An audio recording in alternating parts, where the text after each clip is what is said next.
Welcome, folks. You have joined the workshop co-hosted by HELM and New Frameworks on building solidarity, construction workers, job site safety, and ICE. I'm Deanna Gonzalez, and I am moderating the panel today.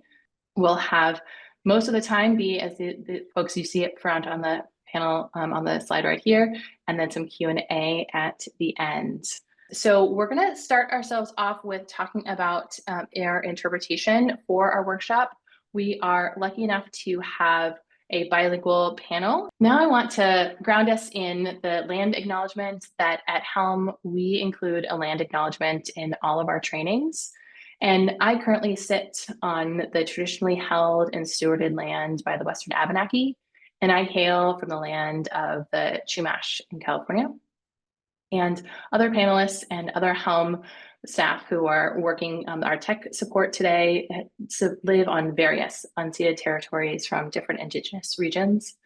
For us at HELM, climate justice cannot be separated from legacies of exploitation, genocide, and imperialism. And we are aware that sometimes land acknowledgements can just be performative and controversial. So whenever we do a land acknowledgement, we also have provide an opportunity for people to a donation to an Indigenous organization who is working to support Indigenous land and access. And so we support ceding sovereignty every time we make the land acknowledgement, and that will be put into the chat for folks to have that opportunity to do that donation. So thank you all. And in our agenda for today, we have done our welcome for you all, some tips, and now we're looking at the introduction and context setting. So Mel Baser will come on in a moment and give us some of that context setting. We'll then go into each of our 4 panelists and then have open for discussion and Q&A. And then we will have the closing and talk about next steps. And so I want to welcome Mel Baser, who is the co-founder of HELM and the director and vision and strategy at HELM, to talk about what the context is and how we got to where we are. Thank you, Diana. Can everyone hear me? Excellent. So buenas tardes, good afternoon, and welcome to all of you. I really want to thank you for that introduction, Diana. And I'd like to invite you all to join me in arriving in this space together by taking a deep breath.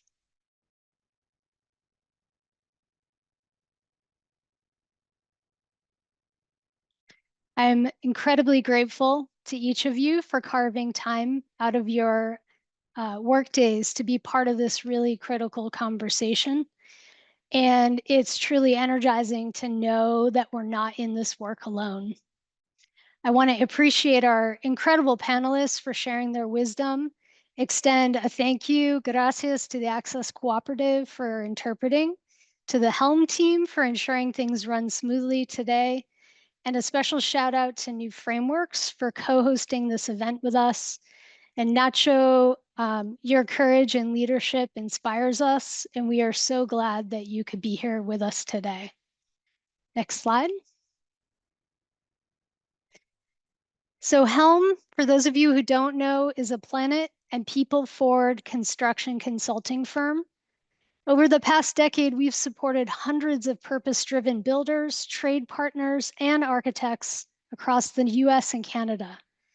We exist because we believe in the collective power of resilient small businesses like yours to transform this industry.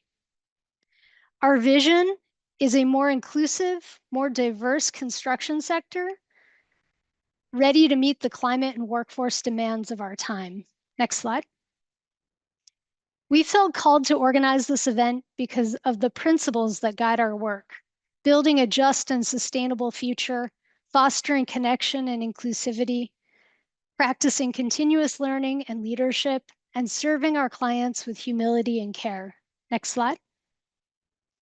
I really appreciate this definition. Defiance means acting in accordance with your true values when there is pressure to do otherwise. At HELM, we are alarmed by the rise in racial profiling, the violent abductions, the illegal detentions and the deportations targeting our Black and brown coworkers, neighbors, and friends. These attacks, despite the rhetoric, are not about safety or border security. Instead, they serve to rally the administration's base while terrorizing and harming immigrants and communities of color.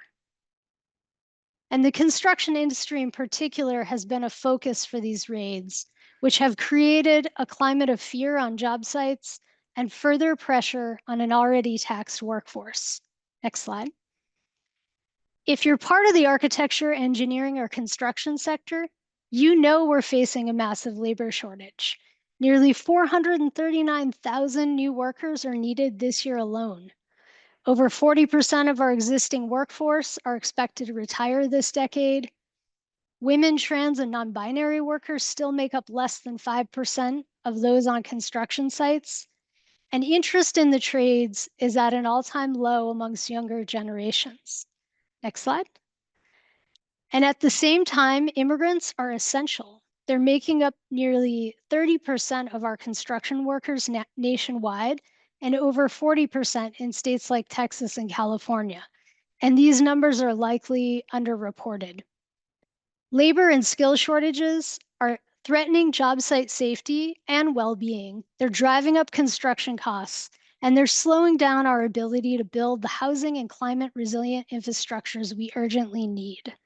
Next slide. And even if your crew hasn't been directly targeted by ICE or the Border Patrol, the chances are that your trade partners or vendors are feeling the threat. Last slide. The truth is, these unlawful racist attacks by masked agents without regard for civil rights are a threat to each and every one of us. If you care about workers, about housing and beautiful design, high performance construction and carbon storing materials, which I know many of you on this call do, or you care simply about the future of democracy or of our planet, now is the time to take action. And I want to say that whatever you've been feeling, grief, rage, fear, overwhelm, or even apathy, it makes sense. This is by design. I believe that behind the pain of this moment is a deep love for humanity and for non-human beings. Let's harness this love and a belief that we are worth it by arriving each day in defiance and acting on our values alongside one another. Thank you so much for showing up today and for building solidarity with us. And now I'd like to turn it over to Diana to introduce our incredible panel. Thank you so much, Mel. Thank you for pulling us all together and being here today. And I wanted to pop into the chat before I introduce Daniel, just the link to the donation button for this panel discussion today that I know some of you have already been able to donate, and some of you are joining in from all around everywhere, and so in grouping together. And so wanted to give you an opportunity if you had an opportunity to donate, and that donate button is going to get dropped into the chat there. And so I have the privilege and honor to introduce Daniel Hunter, who has over 3 decades of activist training. And currently Daniel is throwing everything he's got behind growing the resistance to Trump's authoritarian takeover. And he is doing that through direct trainings, through talks such as this one, through providing curriculum so that tens of thousands of people are being trained for this moment and meeting the moment. So welcome, Daniel, and thank you for being here with us today. Great. Thank you, everyone. It's great to be with you all, even if the circumstances aren't the greatest at all. Well, I want to just start just kind of laying out sort of the big picture of where we are. So if you go to the next slide. So what we've done here is we've been talking about what authoritarians do as a way to help us frame sort of where we are, because in some ways we kind of hear pictures like this piece of news and this piece of news, and it's helpful to understand sort of this is operating under an authoritarian playbook. So if you go to the next slide. So authoritarians, this playbook has been written. We actually wrote this written by a group called Protect Democracy before the the election itself, authoritarians do a couple of things. They direct investigations against critics. Folks could throw in the chat examples of that, but we're seeing regular and escalated language about how they're attacking Comey, attacking now, threatening Obama with treason, etc. Next slide.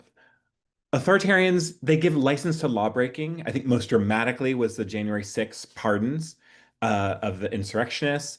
But there's just lots of different lawbreaking that's allowed to go and flourish under an authoritarian. Why? Because the authoritarian says, if you're on my team, you can get away with things. So every move an authoritarian makes is sort of pulling power towards them. Next slide.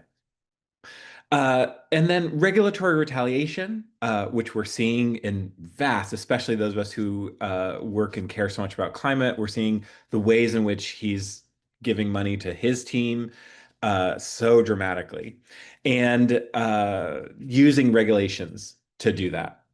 Next slide. We're also seeing deploying the military domestically.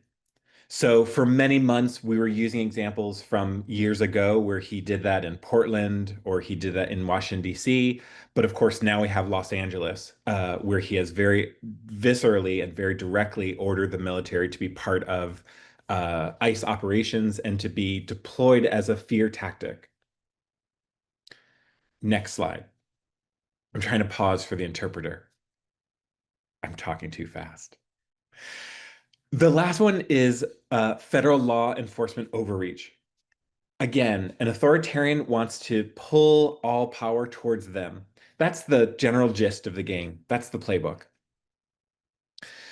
And so what he's been doing has been in that playbook of using the federal government to expand what it is attempting to do, what it can do, what it can control. And then the last one, next slide. The autocrat won't leave. So authoritarians, once they're entrenched, we talk about consolidated power. Once they're consolidated, they don't want to leave. They don't want to become displaced. So this is a playbook that is known. And I think one thing that's just helpful is we've already seen this playbook in other countries. And so people have done activities and pressure campaigns to fight against these behaviors. And so there are things we can do. So next slide. So what we can expect from the authoritarian, they're going to stoke fear and chaos to keep us off balance. They're going to make a lot of threats in order to get as many people as possible to obey in advance. That means obeying before they've actually experienced repression. Because an authoritarian can't actually repress everyone. They want to weaponize fear of subgroups to keep people divided and use fear to keep people from being bold. Which basically means our job is to do none of those things, to be as bold as we can be, to be in solidarity with other people, and to refuse to be obeying in advance. Next slide. So, can we stop backsliding? Yes. Next slide. So a group of researchers looked at 35 cases of what we're calling backsliding, when you have some version of democracy and all the charts get worse. And they looked at whether or not these countries could stop democratic backsliding. Next slide. If there is no civil resistance movement, they were hugely unsuccessful most of the time. They only won 7.5% of the time. Next slide. If they had a civil resistance movement, if they had people who were not just protesting, but also a part of a broader movement who were involved in pushing back against the authoritarians' goals, they were able to win 51.7% of the time. Not as much as I would like to win, but they were able to be successful quite often. And what happened is after they were successful, those governments were often more democratic than they were before. They were able to make them a better democracy than it was before. Next slide. Here's the plan, the arc. First, you slow it down. It's a very painful period of time. Trump is moving fast, breaking a lot of things. It has to be slowed down before we can stop it. We stop it, and then I say reverse, but I don't mean just going backwards. I just mean reverse the bad policies and, in fact, move forward to a better society.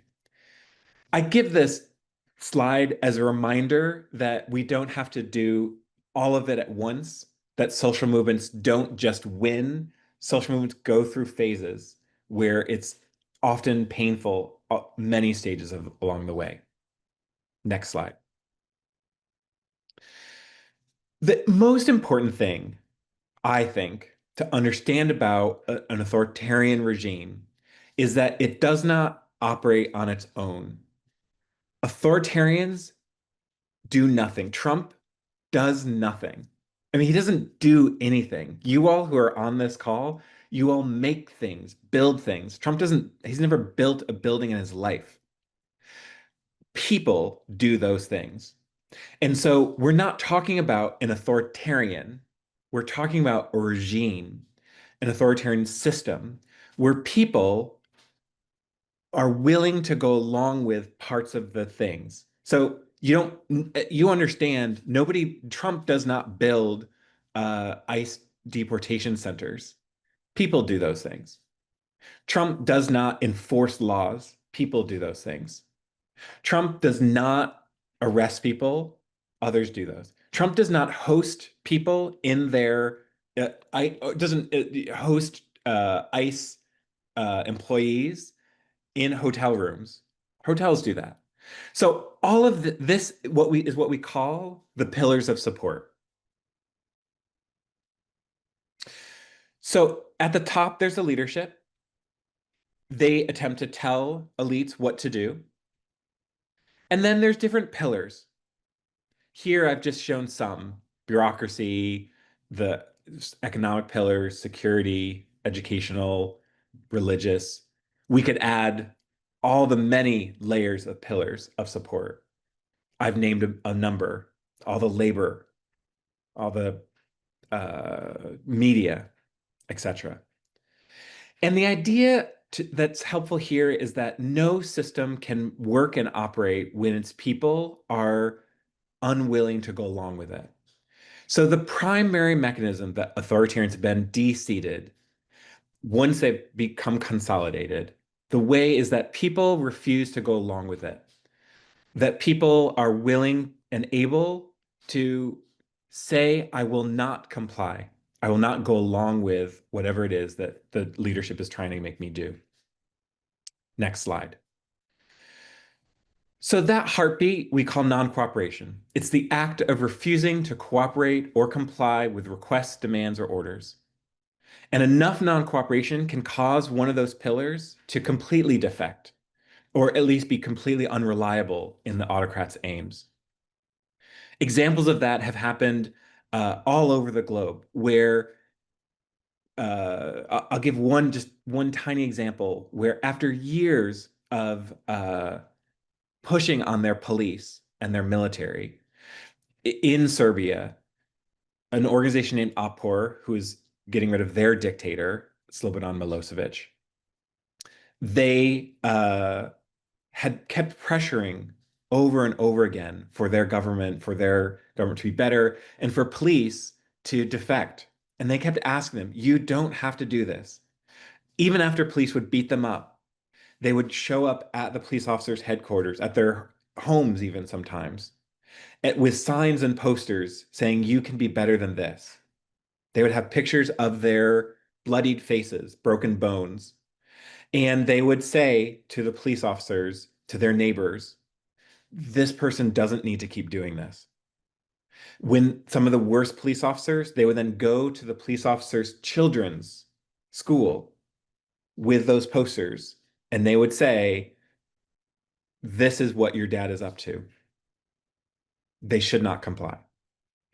And they did this for years, where they wore down security forces to the degree that when a sort of climactic moment happened, when the security forces were ordered to fire into crowds of protesters, the police officers en masse refused.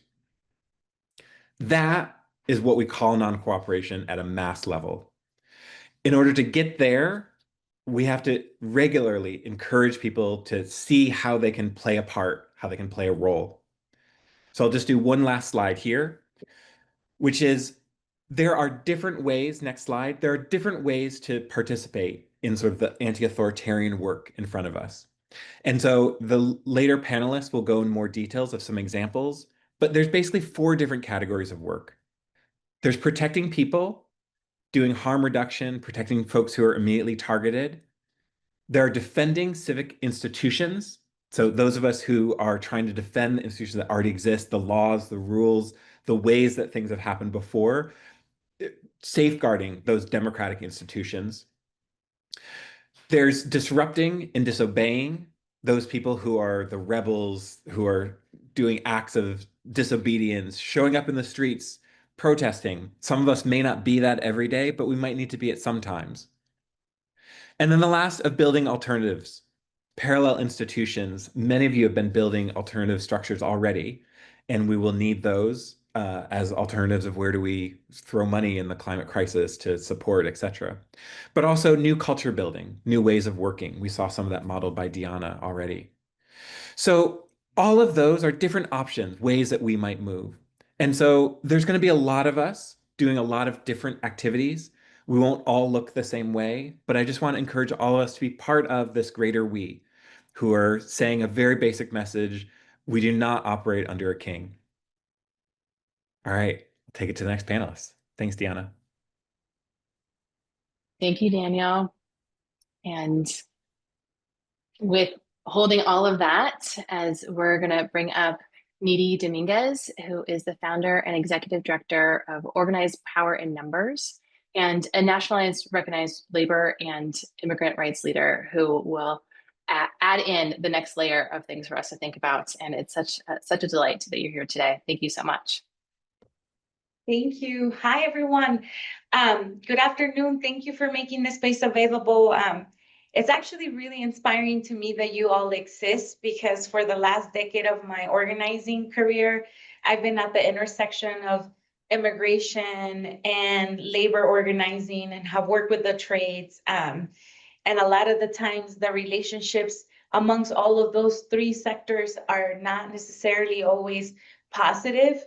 And so it's really exciting to know that you all exist and that you're trying to lead in the construction industry from a very different way that is truly values aligned with me. And so just wanted to say that and just show gratitude for you all existing and making sure that there's this space in the construction industry. Next slide, please. I want to start by just sharing a little bit about Organized Power in Numbers. We founded this organization 5 years ago. On Labor Day this year, we will be turning 5.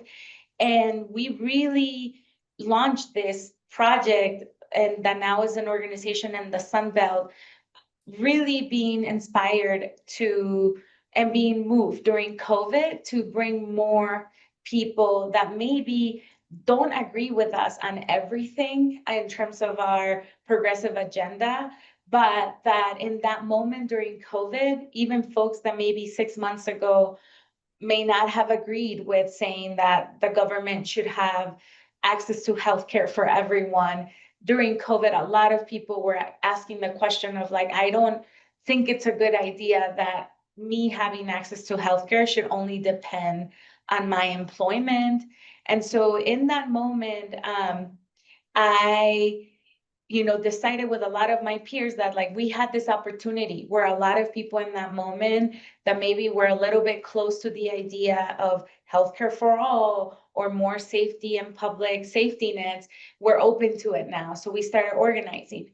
So our really method of organizing is where we combine tried and true organizing using data and distributed and digital organizing to reach millions of people. And we've decided to dedicate that work specifically in the Sun Belt for multiple reasons. One, it's a place where a lot of people that are poor working class from diverse backgrounds either live or are moving to because it's just more affordable. It is also a place that is one of the regions that is most impacted by climate change in the country. We're seeing fires, floods, tornadoes, hurricanes.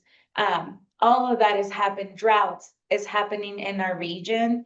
And it's also a region that has been deeply divested around organizing and building power with poor and working class people for multiple reasons.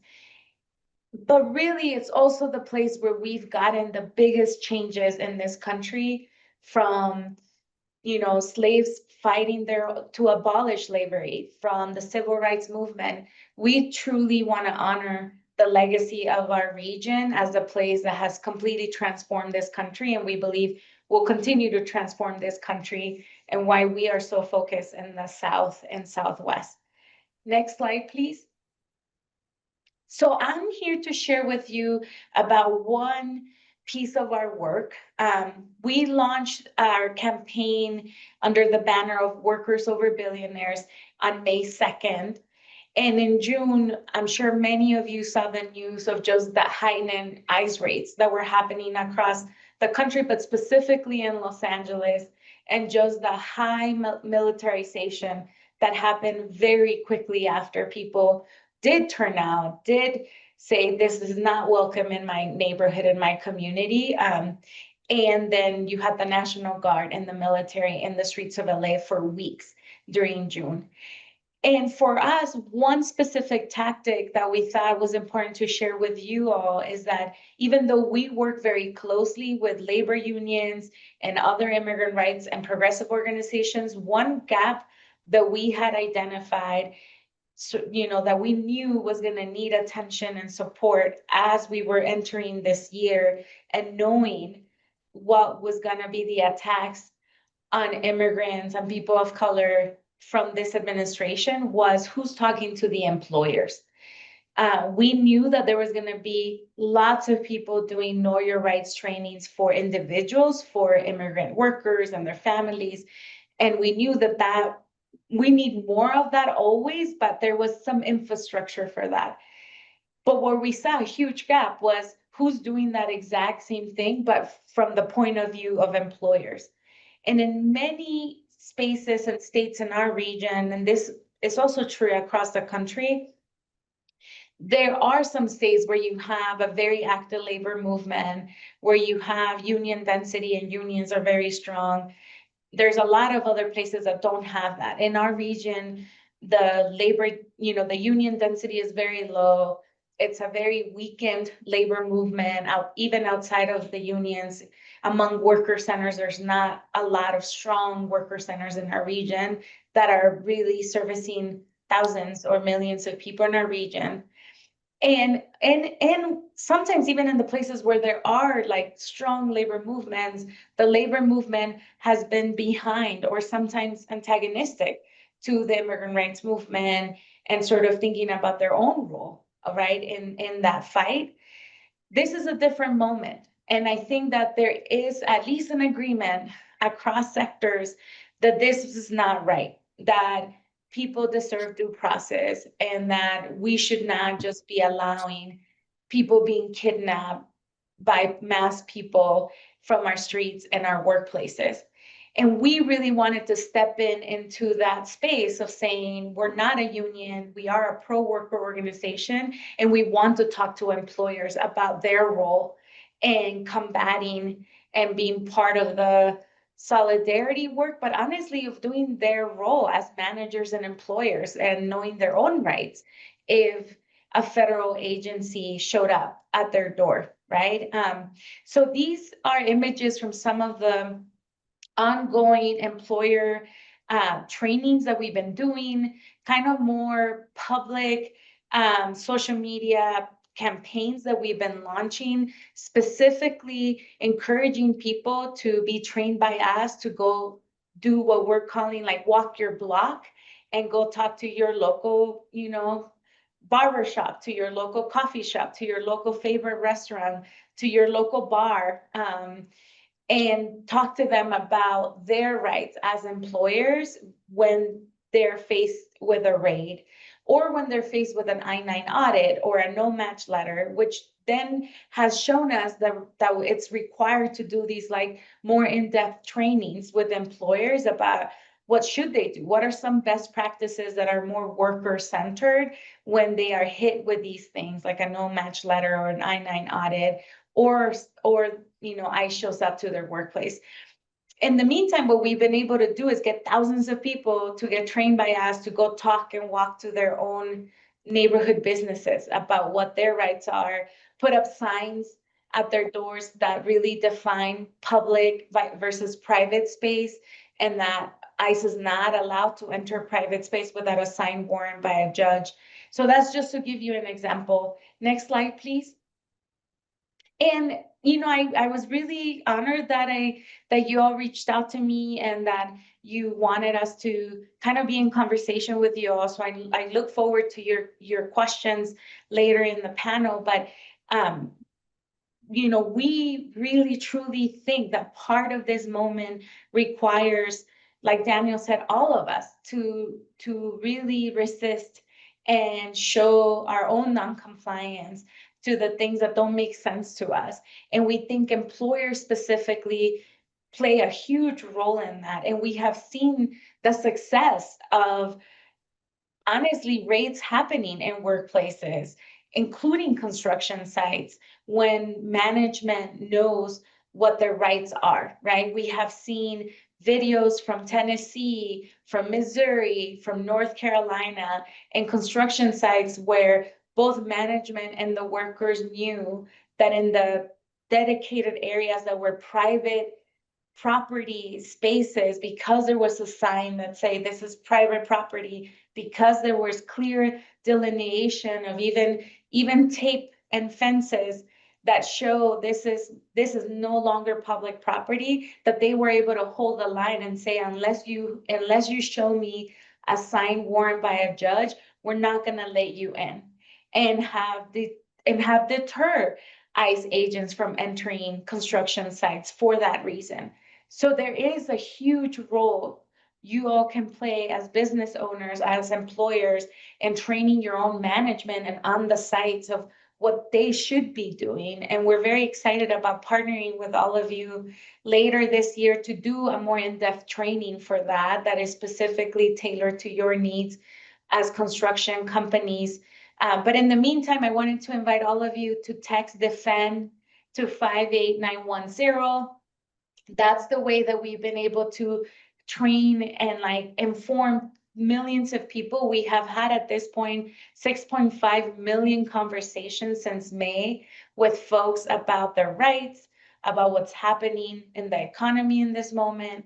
So if you text that right now, you will get an automated response that then gives you the steps on how to join some of these trainings and get plugged in with us. So thank you for your time. Thank you so much, Needy, for being here and really connecting the dots of how this panel today is different than other pieces that you've been able to do because of the worker owner framework and the larger effort that the folks that are on this call are doing to make those connections between workers and management and owners, or they are themselves all of those things. So next I want to invite up both Ace McCarlton and Nacho de la Cruz, and I'll bring up Nacho's picture in just a moment. That Ace is the co-founder and co-CEO of New Frameworks, a worker owner cooperative, and Ace and Nacho are co-hosting this event today. And if you can go to the next slide for Nacho's bio.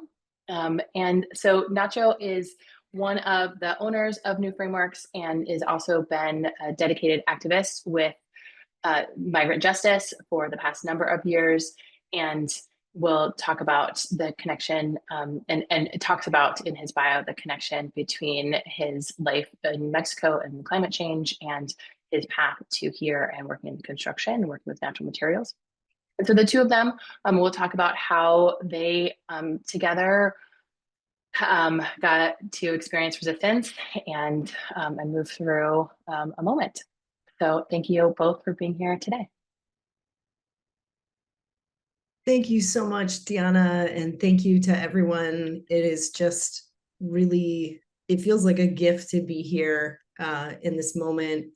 Really grateful to Mel for imagining this and pulling us together and making it happen. And so thrilled and honored to be here getting to speak with Nacho in person. Nacho, would you like to just say hello to everyone? Hola, ¿qué tal? ¿Cómo están todos?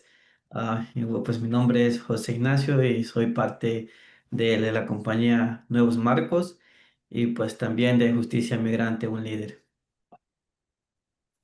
Awesome. Thank you so much. So like Diana said, we're going to be sharing about a situation that our company, our worker cooperative, just has lived through. Ha estado teniendo. Oh, sorry, it looks like we're just having a tech issue of switching interpreters. So, un momentito cuando cambiar los interpreters. So let's just check on that. Interpreters, do you have the things that you need in order? All set. Okay, wonderful, fantastic. I think we are all set now. So if you please check your interpretation button and make sure that that is on, unless you are bilingual in both English and Spanish and can follow along. So again, it's at the bottom of your screen with a little globe symbol. And here's another slide to remind you for that.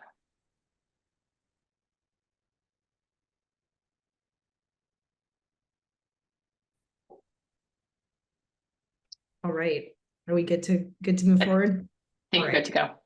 Great. Welcome back, everybody. So we're going to be talking about and sharing some of our story. So next, please. We back up one. Yeah, thank you. So I was really fortunate to get to listen to Daniel Hunter, who of course just spoke here on this call as well, presenting as a part of the nationwide non-cooperation training through No Kings. If anybody has not watched either of the first two, and there's a third coming up, I really recommend it. One of the things I valued a lot about the presentation was this concept that the autocrat or the aspiring autocrat wants us to choose comfort over courage. Next, please. And so we say no. No, we will not choose comfort over courage. We, New Frameworks, did not do that. We checked with all of our members, particularly our immigrant members, and we received enthusiastic consent to proceed in standing up visibly and publicly as a business. So this is in response to one of our co-owners and treasured co-members of our co-op, Nacho, who's with us today, being violently abducted in June by Border Patrol ICE. So we understood that standing up has risk and has its risks, but all of us understood that the risks of silence greatly outweigh the risks of speaking up. And I wrote coming out here because we are a very proud queer, trans, non-binary owned company. And all of our members who experience that identity have gone through a process of coming out. And frankly, it is a lifelong process, as probably most of us know. And the power that comes from speaking who you are strongly, boldly, clearly, with pride, with joy, with welcome and yeah, immense satisfaction, sharing the immense satisfaction of who we are and the strength and beauty of who we are, does nothing but draw beauty to us. So we understood that, and the benefits of saying no to choosing comfort or an illusion of comfort over courage was an important part of our story. Next slide. Next, please. So the autocrat also wants us to feel isolated and lonely. This is a part of their aspiring autocratness, authoritarianism. And this is also a point that Daniel was sharing in the webinar that I resonated with. And in reflecting on our story, next please. Also no, because of this crisis that is a manufactured crisis, that elites are manufacturing in order to make us think that there is a problem with our lives and our neighbors and our workplaces. Because of this crisis that was landed upon us, we actually feel less alone. And that is actually because of a huge number of people on this call. Thank you. We, as New Frameworks, felt the opposite of isolated and lonely. Connections were felt deeply and robustly. And our sense of who we are as a company, who we are in the world, how we live our values, and how we practice, it became more clear to us how important we are to other people, which was an amazing thing to learn. I've had a lot of reason to reflect on what is solidarity, what does it mean? And I think one of the most powerful things that I experienced through this process was understanding how solidarity is when someone else takes on your struggle as their own. And they do not do it in a theoretical way. It's not an idea.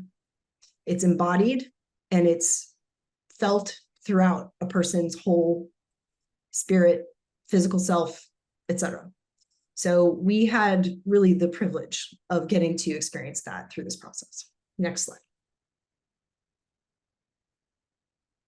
Okay, so we were founded in 2006. We're a multiracial, immigrant-owned, queer-owned, trans-owned, women-owned cooperative dedicated to delivering climate restorative housing for our communities. And this was, as I said, a part of us living our coming out and being who we are in the world. Next slide, please. And next. Thank you. So the network that we both have invested into over the years of our existence and also experienced support from as a result of our investment over the years begins with the architecture, engineering, and construction industry, but does not end there. So we have been members of industry groups for 16 plus years. For example, the Northeastern Sustainable Energy Association, also known as NESI, Efficiency Vermont, many other examples. Next, please. We are connected with immigrant rights organizations. So migrant justice is kind of the core example. And, Nacho is a organizer, leader within migrant justice. And our association with migrant justice at this point is long. And it was through a partnership with migrant justice that we began and initiated our straw panel manufacturing, which is a core part of our company. Next slide.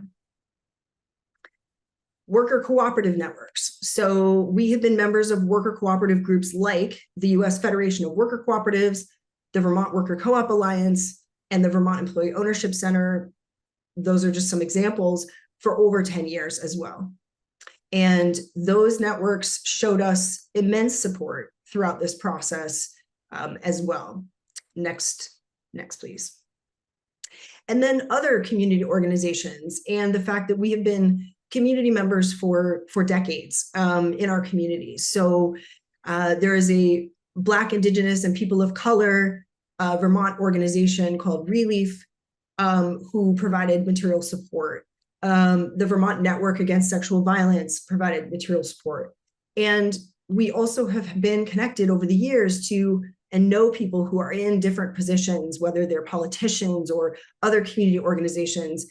And when we reflected on the kind of support that we received, it was clear to all of us that it is a web. We exist within a mycelial network of beautiful humans. And it is important to know what those are so that we can help to nurture and foster those, especially in these moments of challenge. Next slide, please. Okay. So I will just introduce this and then I'm going to pass to Nacho. No King's Day, Saturday, June 14th. The slide or the picture on the left was my sign that I made for the No Kings March and rally that I was not able to attend because I received a sobbing phone call from Nacho's partner. And it changed the course of our day and our lives. Nacho, I'd love to pass to you. You can speak about what happened on that day, whatever you'd like to share. Hola a todos de nuevo. Hi, everyone. All my friends. Like she was saying, I was arrested the 14th of July of June. I was with my stepdaughter. I have been a volunteer for a long time in justice for immigrants, and I am a leader in the immigrant community in Vermont. So in my days off, I dedicate my time to giving food in some of the ranches around and the people that are working in the milk industry. And I was driving around near the border, dropping off food to friends and in that time. And coming out of one of these ranches, ICE started to follow me and drive behind me. And we continued to drive for 10, 15 minutes when the patrol officer turned on the light and we stopped to see what was going on. They started telling me and asking me if I had papers and where was I going. And those are the type of things that we need to know how to defend our rights. And they shouldn't come after you as a person. You don't have the obligatory to give them any kind of documentations. You're not supposed to. I started to tell them my rights. I was telling them that I was not going to give them any documents until I had an arrest warrant. And they started to talk to other people and call for other people to come and get us. And 2 more troopers came.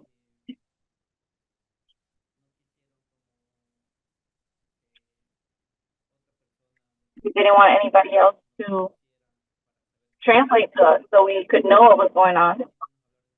So at the beginning, they started speaking to me in Spanish, and then they transferred into English only and didn't want to tell us our rights.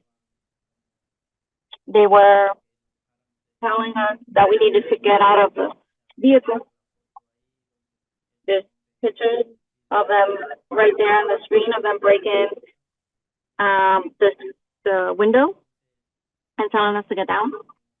It was something that was very hard for me and my stepdaughter, because she's always with me. She likes to do this. She likes this movement of helping people and supporting people in this struggle. And now she's very scared. She's not doing well. In my thoughts, it's going to happen someday. But I didn't think it's going to happen in such a violent way and where they would violate my rights and break the windows of my truck to get in. But thanks to the battle that Marcos did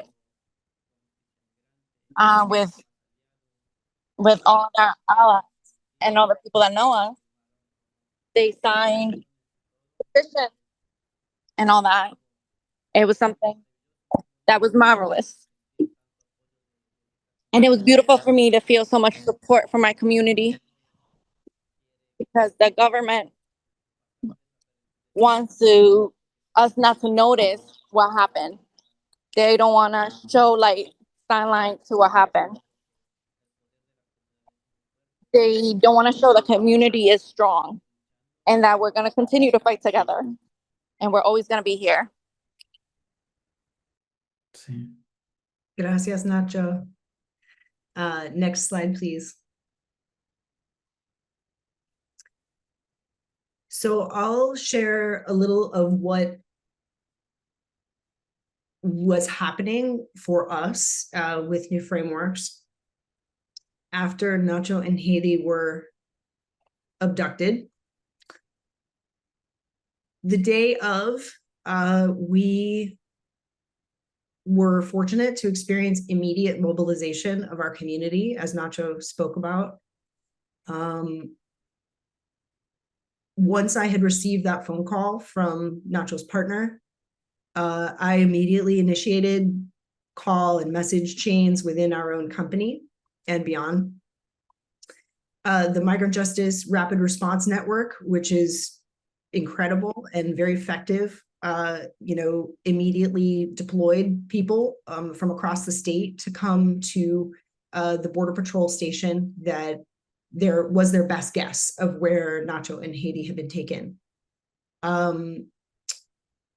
My partner and I were able to message politicians who we knew. One of them, amazingly, who is a current client of ours, which is very sweet, to say, what can you do? You have to help get the word out. Call our congressional, representatives. And it so happened that a couple of folks that we know were already giving speeches that same day at the No Kings rallies throughout the state. There was one in Burlington, there was one in Bennington, Brattleboro, like all over, people were doing No Kings. So we were able to get Haiti and Nacho's story immediately in front of a lot of people, which felt very fortunate. 60 plus people showed up and drove to this remote Border Patrol station within an hour. People sat down in front of the gates in multiple lines. We chanted and had signs and camped out there. Within 12 hours of the abduction, we had also collectively raised rent for Nacho's family because they were really concerned about how to access funds. So that was something that we also immediately did. Next slide, please. So this is just a shot from that Border Patrol station, which did turn out to be a different one than they were at. I should just let you all know that, but it was still very powerful. Next slide, please. So there's everybody enjoying the shade as much as we can. Next slide, please. And it was really powerful to have 12, 13 of our members, our New Frameworks members, be able to physically come that day to the station. And we took this photo for Nacho and for Haiti that day. Next slide, please. So solidarity continues. We scrambled to make a media plan. We did interviews with the Boston Globe, Burlington Free Press, the Architects newspaper. We posted to our social media and created a web page. We had allies post on their social media. There was an emergency rally at the Vermont State House to free Haiti and Nacho. And I had the surprise of showing up and members of Migrant Justice saying, "You're going to speak, right?" And I was like, "Por supuesto." So that was stepping into courage rather than comfort. We worked with mental and emotional health support One of the things that I was able to help compile with the help of one of our other members in our co-op was a list of Spanish-speaking trauma-informed therapists, body workers, and healers for the family and others. We were able to, somebody actually within our construction community donated some hours that they had for coaching, actually with HELM, and we were able to get support for some of our own staff who were struggling with their mental health as well. We worked to help support childcare for Nacho and Rosie's 3-year-old child. And myself and another New Frameworks member checked in almost daily with Nacho's family to see what was needed and to give support. We created a GoFundMe for family support that surpassed its $30,000 goal within 3 weeks, which was just so amazing to feel that outpouring of support from across the country. It was amazing. Next slide, please. So just a few photos. There's the rally, the State House. Next slide, please. That was me stepping into courage. Next slide. I want to pause and give Nacho a chance to speak a little bit about what was happening for him while he was imprisoned. He and I spoke about this, that we were talking about solidarity, and solidarity was happening for us on the outside in our world, and then he was experiencing his own form of solidarity and his own progress of liberation within the prison. So I would love, Nacho, if you wanted to speak a little about what was happening for you. Pues, well, I was very grateful.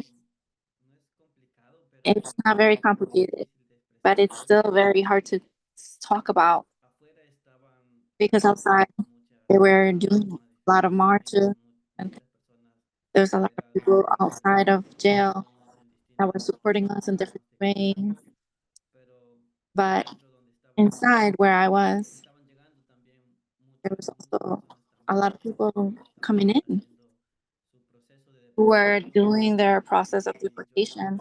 And I was in a jail here in Vermont. It wasn't a detention center, it was a jail. And the conditions there are very strict and rigid.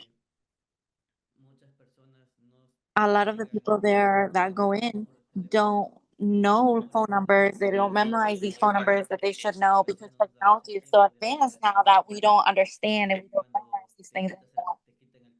And then they take away your phone and you have no clue how to reach out to your family. So when I went in to jail, there's a system that you need to put a phone number there, and so that you can call your family members and that way they know that you're there. When I did this and other people come in and they don't have the phone number of their family members in their memory, so I'm there with my partner.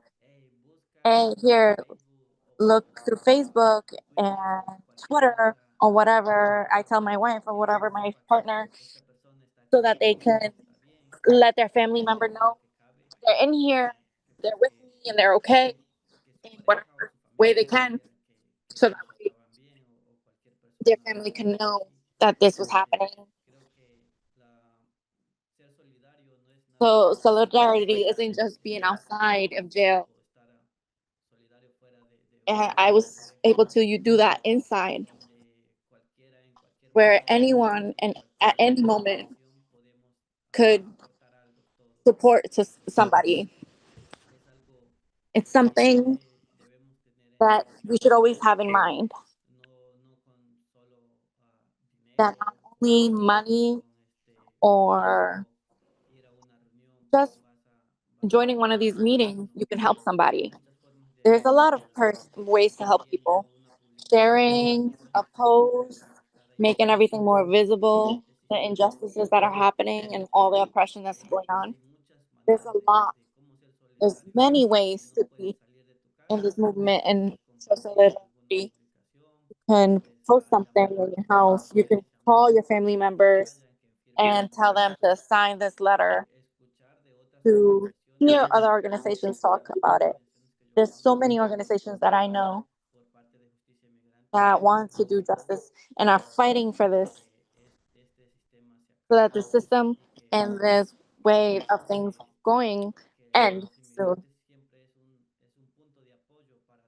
The us immigrants, we're a point of support to people here in the United States. A lot of us here are just constructing a new future for our family members. Thank you. Yeah. Beautiful. Thank you, Nacho. So we have this slide up, speaking of the things that were happening on our end, on the company end. Some of the work trying to improve or ensure we had contact with Nacho and Haley while they were in prison. The Vermont network helped to ensure a private line for Haley to communicate with her mom and advocate for treatment to her hand injury that she sustained at the hands of agents. Relief Vermont ensured Nacho's commissary fund was filled. And I was really grateful that I was able to visit Nacho weekly in prison as well, and bring stories from our co-op and our community to him and speak with him and bring his stories back. We had more rallies, there were more articles, and there was more media, and there was more fundraising. We were really fortunate to get legal support offered through the U.S. Federation of Worker Cooperatives.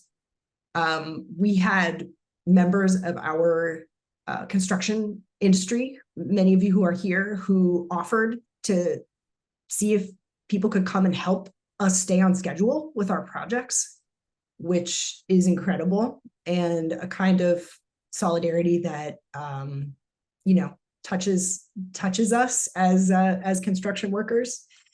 Financial support for our co-op was something that folks also did, knowing that we were disrupted in our production schedule. And a training program that we run called the SEED program was doing an in-person training the week of the bond hearings, which was very stressful for all of us because we wanted to show up for the participants of our program who had traveled across the country to be there to learn how to build structural straw panels that we build. But also we deeply needed to be a part of the bond hearing process. So navigating with them so that we could do both and that they were able to provide support as well to us was really incredible.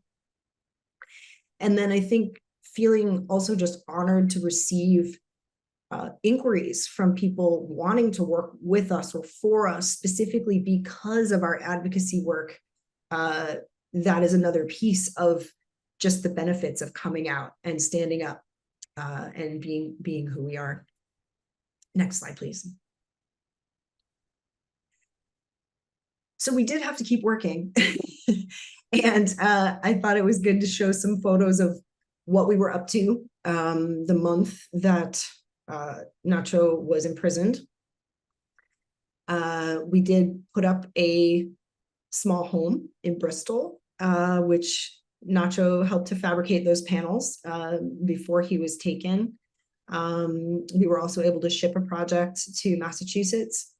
And Nacho, we can tell everybody how when I visited you in the prison, we talked about production schedules, didn't we?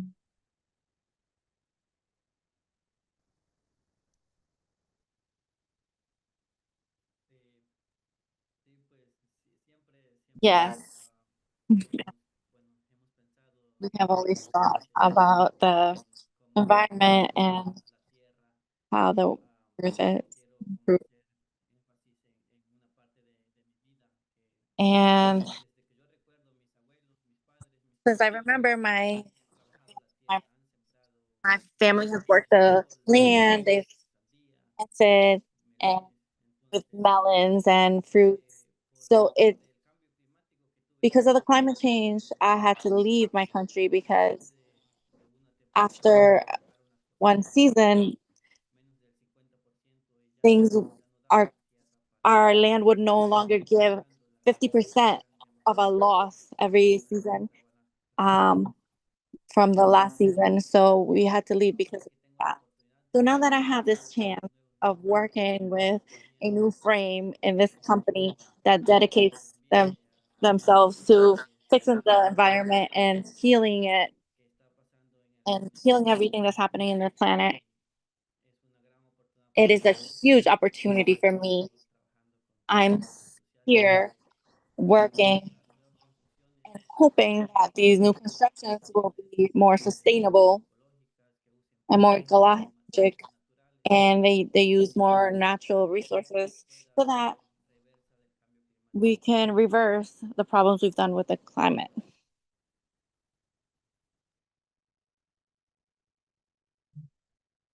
Thanks, Nacho. All right, next slide, please. So just Solidarity Works. Many hundreds of petition signatures. People wrote notarized personal letters to the judge on behalf of both Nacho and Haiti. And New Frameworks coordinated 60 plus individuals from within our construction industry to send those letters in as a part of the judge's packet. And I feel that I need to say to anyone on this call who doesn't know that when you see those petitions going around, free Nacho, free Haiti, sign here, sign the petition, those petitions, those signatures go into a file that the judge sees when they review the potential for bond for that person, for them to get out of prison and be in the community while anything else might be proceeding or not in regards to their court case. So I really want all of us to know that that's not a oh, that doesn't really go anywhere. It's actually very relevant. So please do it. And in addition to lots of legal work on the back end, Nacho and Haiti were declared free on bond on July 10th and released on July 11th.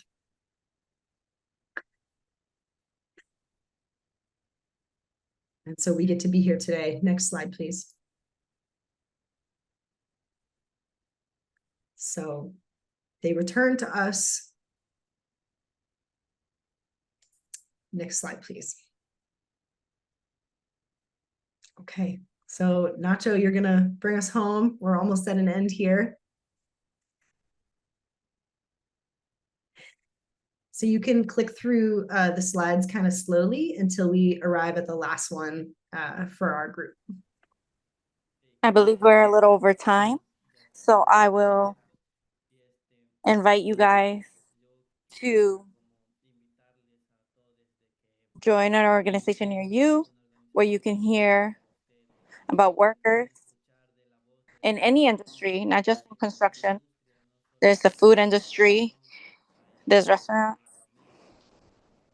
there's cleaning and housekeeping and other people that are working in this country, and that they look for those problems that are here in this country and affecting all these people, and hope that you get inspired by every story so you can keep supporting each other and the struggles, because the struggle shouldn't stay here. Just because I get out of the struggle doesn't mean that it's done. I'm still fighting, and I'm fighting now with a bigger energy because it's been an experience for me. And I really appreciate all the love that I felt of all these people and all the community. Here, the community is like a bubble. There's neighbors, and sometimes our neighbors don't even talk to us. But it is great to see all the neighbors coming out and marching and to fight for our rights. That's a beautiful thing. And that's something that I want to see everyone. We have the power to do it, and we can do it. Yes, we can do it.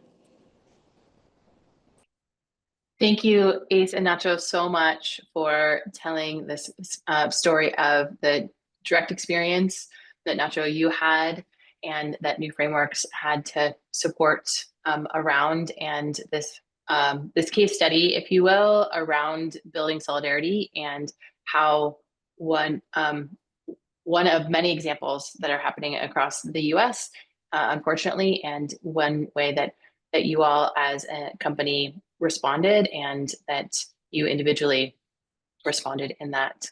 I'm going to invite all of the panelists up onto the screen as we have taken the slideshow off and are moving into the question and answer section of our time together. And so welcoming Daniel and welcoming Needy in as the tech support gets spotlights around. And in that, we got to hear from the three different panelists, lumping Nacho and Ace together in that. And I'm really wanting to firstly turn it over to you all. And as I'm doing that, folks that are watching, please go and click on that Q&A button and type in questions that you have and upvote questions that you see there, because we'd really like to hear from you of what questions you would like to ask our panelists and to support you in the work that you're doing. And so there are some people who are sending little notes in the chat that we can see as hosts and panelists. So all four panelists can see those little notes, and we would love any questions. And it's easier for us to look in, to have the Q&A so that we can organize those and put those to our panelists. So as those Q&A get populated, I'm really wondering what stood out for you all as panelists. You're coming from different perspectives, all tackling this very big issue from different ways. So what are some things that stood out for you as you were listening to one another? And whoever wants to start, feel free to just jump in and speak.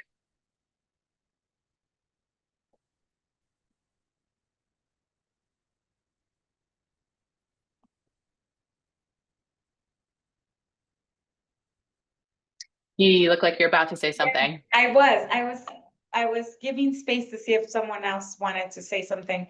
I just really wanted to say gracias, Nacho, por compartir tu historia y qué difícil lo que tuvieron que pasar, ¿verdad? And just thanking Nacho for sharing his story, because even in this moment, being willing to be public about your immigration status feels like a very big, putting a very big target in our backs. I'm formerly undocumented myself and have been part of the immigrant rights movement for a long time. And I think the whole panel just is a constant reminder of like, we need each other more than ever. And that all of us play a role in this moment in pushing back this horrible agenda to just keep harming our community. So I just, I'm so, again, like just so moved by all of you being here, being employers, running your own companies, thinking about these things in a very different way, and clearly how connected we really are.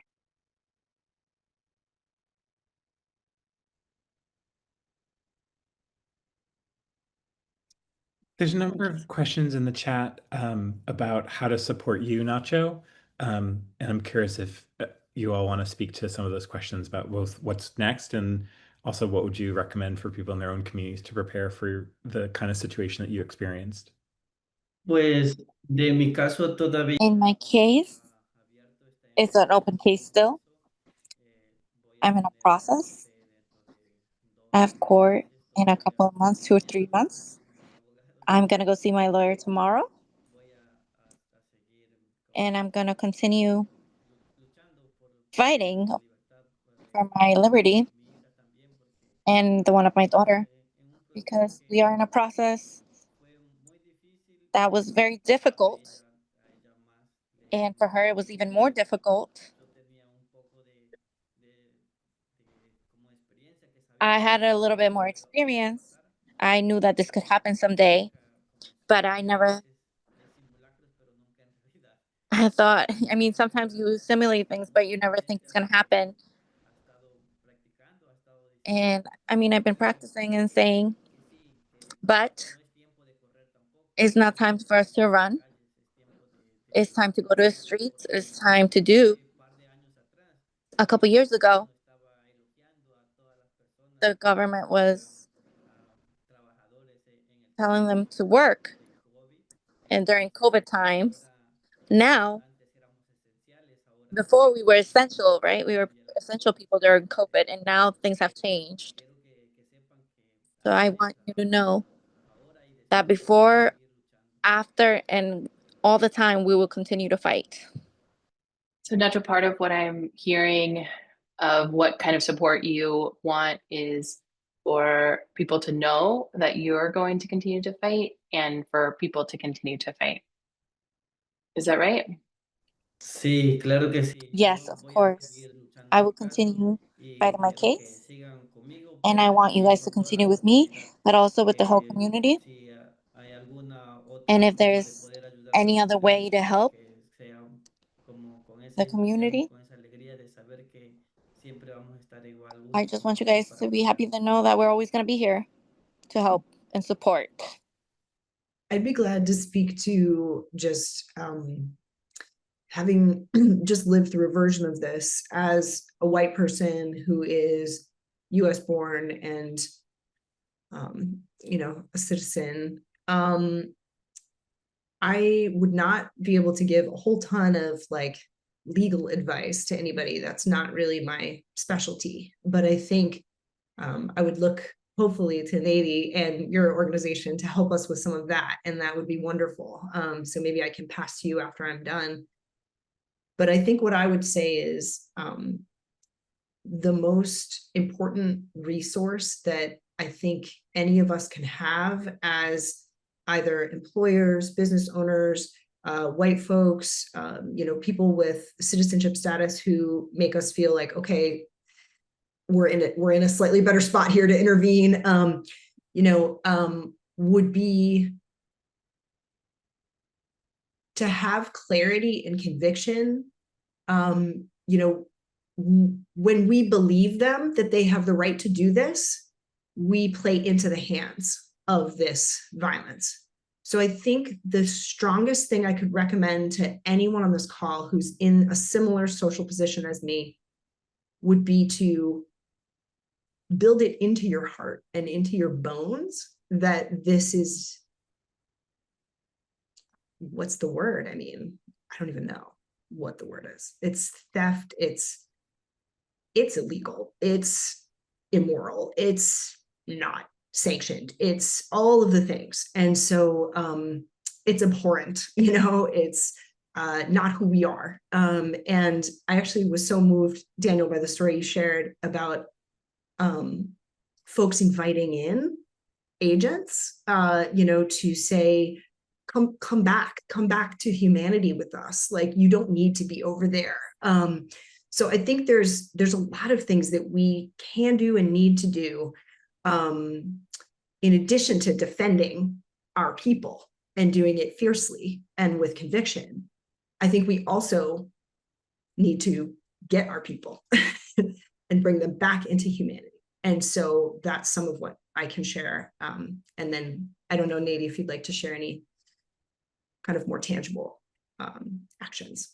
Yeah, and like I said, I'm so excited because we're gonna be doing a training for you all in September, very specifically trained for you all. But in the meantime, I just saw some of the questions asking for more kind of direction right now of like what can folks do in their workplaces if this happens, what managers and workers can do. And I'm gonna drop in the I think I can drop things in the chat, right? I'm gonna drop in the chat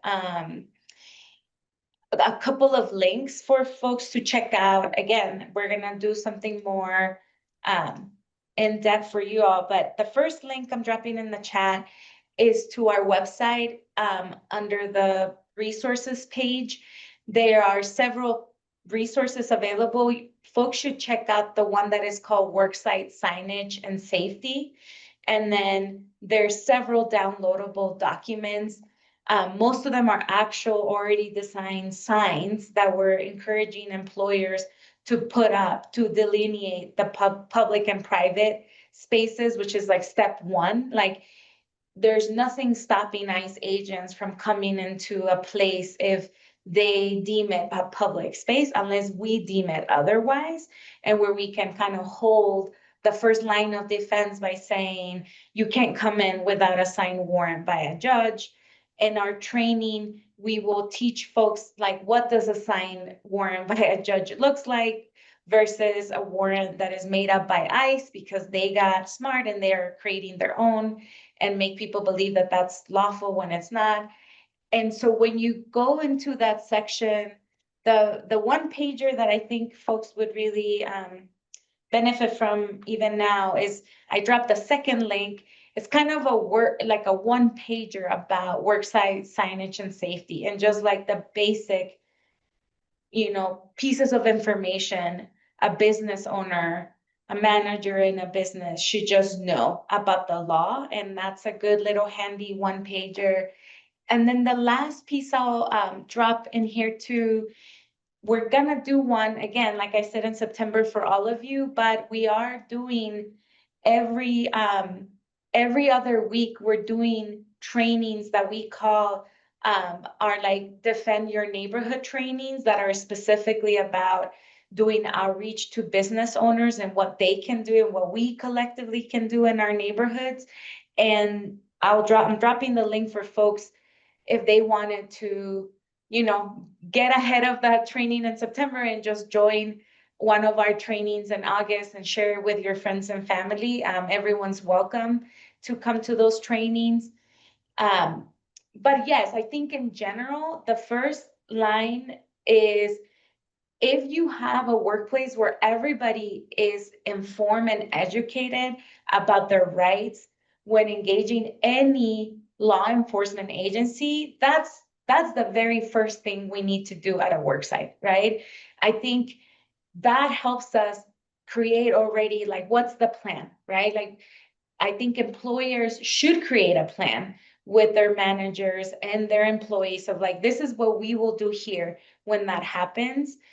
If they don't have a warrant, we don't let them in, right? That doesn't mean that they won't break in, but it does give us fighting tools later for when workers get detained, we have evidence that they broke the law to do that, right? And we have more fighting chances to help someone like Nacho, even if they're detained, actually fight for them to be bonded out and then fight their case, right? Like we need to show that they did this illegally, that they didn't have the right to do this. And then I think that the second piece is just like really solidarity. One of the things that agents do is try to like de-escalate and say, okay, fine. But who here, is not born in the US? A very simple question that may seem harmless, but if we haven't trained the workplace, the workers, the managers to know that actually the best thing to do at that point is remain silent, to not answer that question so that you don't out whoever is not born in the US, because that alone could be a trigger to them having a lawful right to basically say, now you need to show us your papers. That's an example. So the training piece is really important and having people ready to know what to do in real time. And we don't think it's just on the employees, right? Like the workers carrying the red cars, learning their own rights, like that's really important. But at the end, if not everyone's on the same page of what to do, it could easily be broken, right? When you have a manager being like, okay, yeah, please come in, here is everyone. And or like, oh yeah, well, I'm born here, but that person isn't, right? And that's equally as important. So I don't want to go too much into detail because there's just so many different layers, but those are two examples of why having a plan, why being trained is so important. And Nacho, before you speak, I want to bring people's attention to the resource button on the bottom of your screen. That in that section, the links that Nadie posted in the chat that at least one person wasn't able to click on, but that's where the resources are. And we will, the very last slide of our day will be with the date of the training that Nadie is talking about. Nacho, please. I didn't talk much about my arrest, but the one important thing to talk about is that you need to know your rights. When they knock on your door or get to the door of your car, and ask you where you're from, if I say another country outside of the United States, you are yourself giving them a right to ask you or arrest you. So sometimes we deny saying these things. We don't answer those questions. Then they'll ask you if you speak English or not. But if I answer, no, I don't speak English, but no, and then it takes me a little while to say I speak English, they'll take it. And maybe they'll ask you for your papers and ask if you have your papers, and you say no. No, you mean to say, no, I don't speak English. Then they take things as you don't have papers even and arrest you just because you don't even know English. And so sometimes they go to their car, and when they come back, they ask you, where did you say you were from? And then you say where you're from. Then they ask you that same question. They tell you, they change the question and they trick you that way. Your your brain, when they ask you that way, your brain is going to tell you, oh, you already told them where you're from, and you say it. So it's very important that you have it written down if you need it, and have a card, or just know that you have the right to stay quiet and not answer any questions, so that you can continue to be part of this new story in this regimen that we're living right now.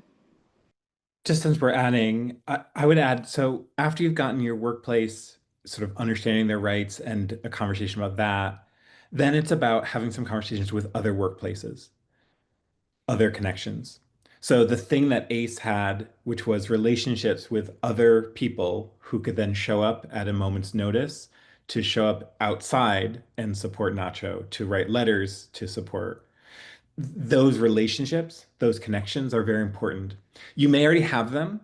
Uh, One way to test it, very simply, is to just describe what you've done by getting your own people or your workplace organized, and to let other people know, hey, we organize our workplace.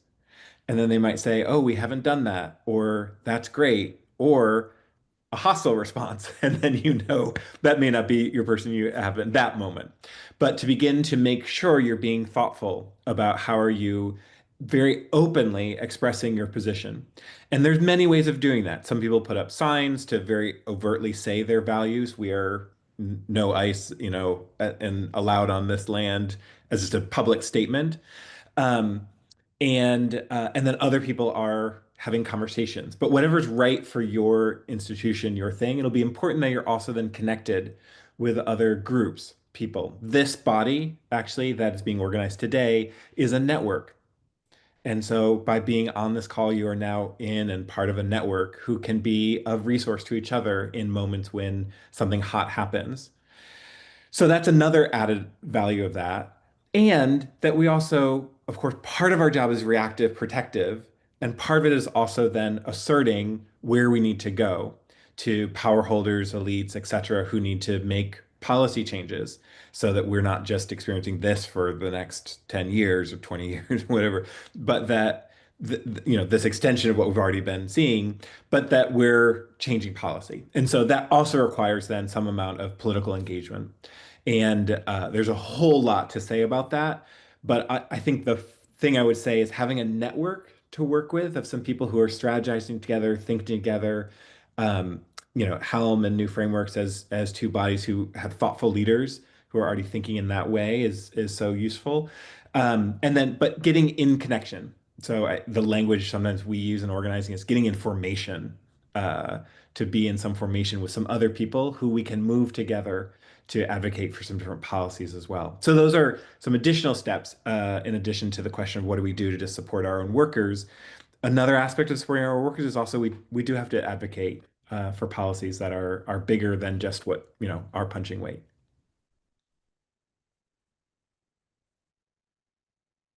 And if it's all right, I'd love to just add to that. Thank you for saying that, Daniel, for adding that. I think partly what we need to do, as you said, is also use this moment of visibility to boldly advocate for what should be happening instead of pushing back against, this thing that is currently happening. And so part of the opportunity that I think about when I think about networking, building a network like we are today with builders, architects, designers, engineers, developers, homeowners, construction workers, all the various people we have on this call. Somebody's building those detention centers. Somebody's designing them. Somebody's stamping those plans. Like, who are those people? And how do we get to them? That's a question that I have. And then even beyond that, there was a beautiful conversation I had with an architect who reached out to us to say, what could they do? They're a local Vermont, very high-end architecture firm. And they said, this is an affront to my practice as an architect, because my code of professional responsibility and work is to build a beautiful society that everyone can be a part of, that is beautiful in how it's made as much as the sort of effects of it, how it works over the long term, the process of how it was made. This is an affront to me, and this is an attack to my sense of professional ethics and who I am in my work. And so I think about, okay, if this is an attack to that, how do we speak and show a vision of where we are going and what we want to create instead as a network and what we will create together? So I think that's a part of it, is also getting together on our vision together for how we can move to and begin to build that next version of our society that's going to be a place that is better for all. So I just wanted to add that as well. And there was a specific question around that in the Q&A, and Daniel answered that question and linked to some other examples and things to think about around building alternatives. And so if folks are looking in the Q&A, then you can go into the answered questions, and in there, there's another link there that we can also put into the resources of these different organic ways to build the networks and to organize yourself, organize others, and look at the political work that needs to happen, and some quick examples that you can, or that they're already there, that you can look at for some inspiration. So also looking at this, the questions and thinking about Needy, when from your perspective on the particular uniqueness of this call and the connection between workers and owners, and that many people on this call, not just New Frameworks, are both workers and owners. I'm wondering from your perspective if there's something that could be leveraged beyond this moment, or you said that's a unique experience for you here, and I'm wondering if you could talk about a little bit about that uniqueness. Yeah, I mean, I think it's, I think, like, I'm just gonna be really just frank with us, right? Like, I think most of the time, we have seen a very antagonistic, actually, relationship between those that advocate for, like, specifically, like, labor rights, sometimes really carving out protections for undocumented workers in relation to those policies as a way to win whatever they're fighting for. And I mean, that's kind of the foundation, honestly, of our National Labor Relations Act, right? Like, they carved out farm workers, they carved out domestic workers who can't unionize. And those were concessions made from the very beginning of creating whatever broken system we have for workers to assert their rights. And so the part that I find very unique about you all and the network you have built in your region is that it seems to me like you are positioned in a way to leverage all of those voices. Like, I'm making some assumptions here because I just met you all, but it seems to me like a lot of you are business owners that are more high road owners, that you're doing very specific things to not be exploitative to your workers, to have better models in the construction industry, whether you're unionized or not, right? But you're already setting a better standard. I think that many of you are actually in a sector of the construction industry that the unions have given up on, like residential and commercial. There's just no union density in that. So that's, actually makes it even easier because you don't have to go convince any union that this is the right thing to do. That really are non-existent in the residential sector of construction.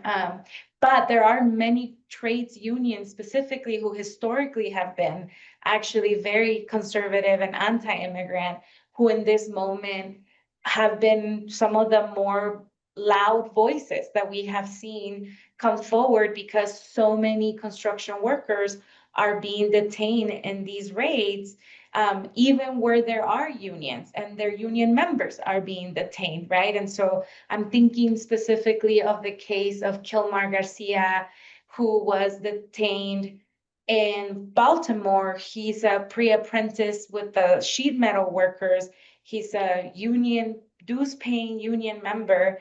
And so for the first time, at least in my 15 years of organizing at the intersection of both, you have the National Building Trades Association, NAPTU president publicly, stumping on a podium saying, bring our brother back, right? This administration is wrong. We don't support this president. It's a breakthrough politically. We've never had that. And so I feel like you all in your region, to Daniel's point, there could be more offensive strategies that you all can take, because you can weave in, high road employers and company owners.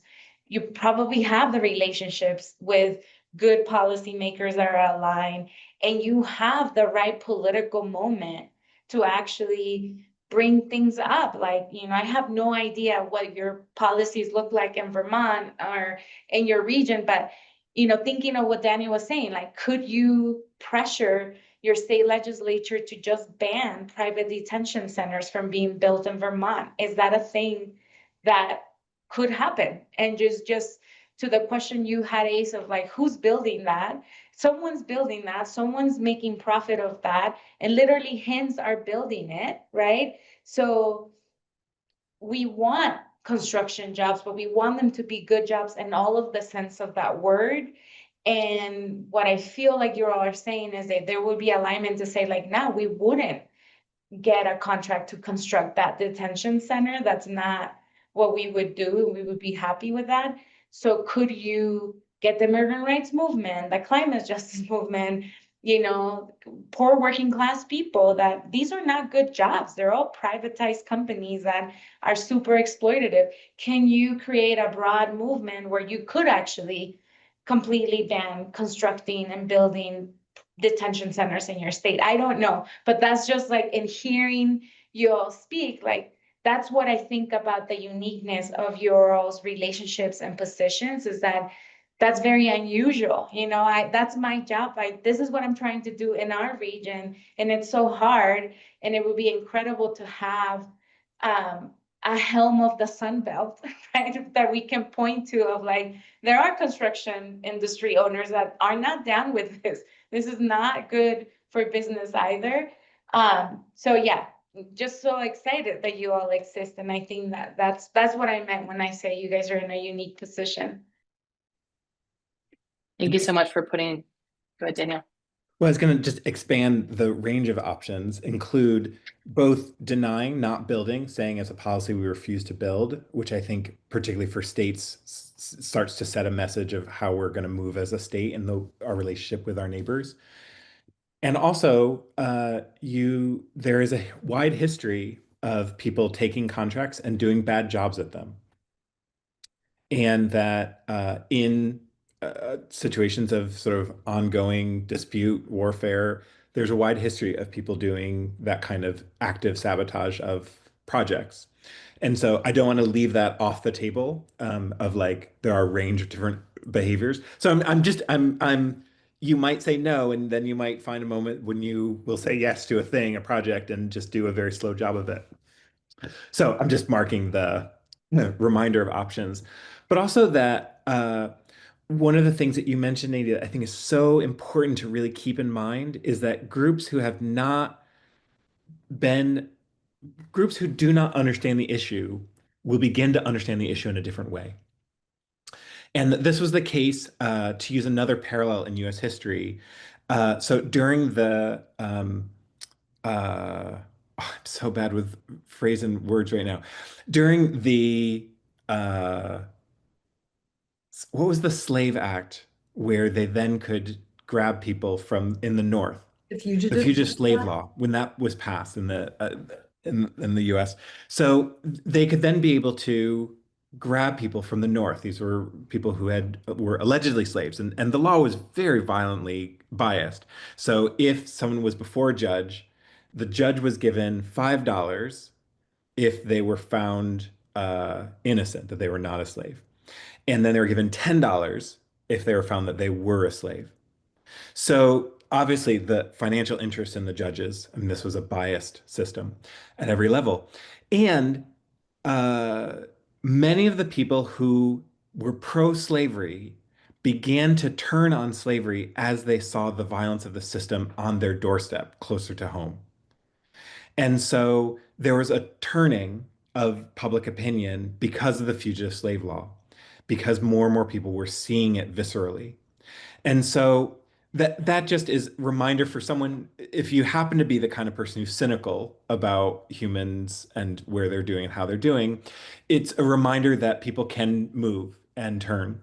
And the polls are already beginning to suggest that direction, that people are beginning to remember, oh, right, our neighbors are actually integral to our society.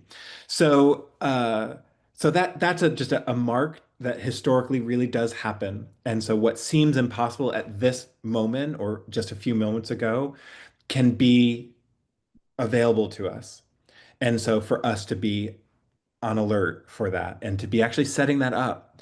And so people who previously may have been hostile that we've encountered in my own life, people who've been previously hostile to a lot of these issues and stories are moving. They're moving targets. And so my relationship to them can be influential in that way.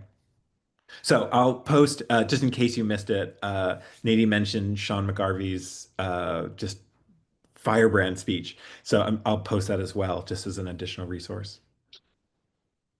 I wanted to Thank you. just double down on what Tanya's saying, because I feel like this is a big lesson even for us as organizers too in this moment, that I think expands over to all of us right now. Is I think part of the thing that we have to push ourselves to is to step into that uncomfort zone, is that we get so comfortable talking to only the people that agree with all the things that we agree on. And I think that this moment is really showing how we need to actually build power across many diverse groups of people, even those that don't agree with us on everything. And I think that may be a little bit agitational and spicy, maybe for some of you. And I know what that means for many of us too, in terms of our own safety and personal safety. So I'm not arguing that we should put ourselves in unsafe situations, but what I am arguing is that we will not win this if we remain this little of the 10 people that agree with us on everything. And that's not how we're going to build power right now, to kind of do the U-turn in this really bad trajectory that we're going. And that's hard and that's uncomfortable. But that is definitely how we're also challenging ourselves, and why we even decided to talk to employers, even though our role has always been to organize workers only, as an example. But I think that transcends in many ways. Like, I don't think we're going to win with the little circle of us that are the left progressive in this moment. And we need to figure out more ways to move more of us. And Nidhi, that is a perfect spot to end the Q&A section of our time together, and to invite the slides to come back on, and all of the panelists can stay spotlighted in this. And that just a huge thank you to panelists for taking your time and expertise and the emotion of sharing what has happened, what you all have gone through and are going through. Thank you so much for doing that today, and for all the work that you are doing in the world. It's so vital right now that we have had a lot of people asking what's happening next and some specifics around that. And so this slide is showing two things. There's actually a training later on tonight. If you are interested in having more Zoom time later on, that there's a registration link, and we'll pop that into the chat as well as the link to donating, that our panelists and interpreters are doing this, are here sharing their wisdom as a volunteer basis, as the base. And so any donation that you're able to make is offered to them. So thank you for anything if you're able to do it. Really, and then as Nidhi has mentioned multiple times, that a specific Know Your Rights training will be coming and co-hosted by HELM and New Frameworks on September 25th. And that information will be out. So if you're not already signed up for newsletters from HELM, that please do so. So again, thank you so much for being here, panelists. Thank you so much for all of the people that spent the time here today. And this is recorded, will be sent out to everyone that's registered. And please share. So, gracias a todos.